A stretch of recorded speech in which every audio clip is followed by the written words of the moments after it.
For the past 2 years, Tony Shirley has called Nikeo, the supportive housing facility on Labieux Road in Nanaimo, home. How important is it to have housing like this for people? It's the make it or break it point. You got somewhere to go. You don't have to worry that night. You know you're going to have a roof over your head. For years before coming here, Shirley was living on the streets. He says he's seen people turning their lives around here. Some of these guys, like I said, got jobs and stuff now. They haven't had jobs for a long time. Some of these guys are trying real hard. Some of them aren't, but big deal. There's always a weed somewhere. Yesterday, the city of Nanaimo said it would be serving notice to evict the operator and BC Housing from its property, as it now needs it for 2 new public works buildings.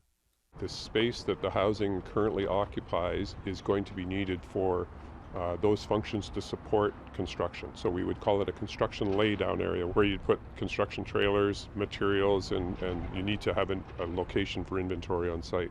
And that's certainly the ideal spot. Staff told Nanaimo City Council on Monday that a parking lot is planned for where the supportive housing building currently sits. The CEO of Pacific Housing, which operates Nikeo, says they've always known the city had future plans for the site. But the idea was always to keep Nikeo open until permanent and adequate housing was available for the residents in a new building. After 8 years, that hasn't happened, and we're not sure why. Ibarra says there is nowhere else for the residents to go. No alternate location has been identified, and just closing the doors should not be an option. Nikeo is one of BC's biggest success stories.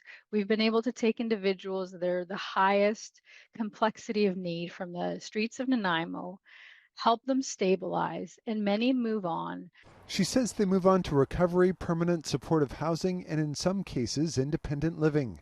BC Housing says it will work with Pacifica to provide new homes for any resident that is impacted by a building closure, and adds there are over 200 supportive homes on the way to the community, plus 22 complex care spaces.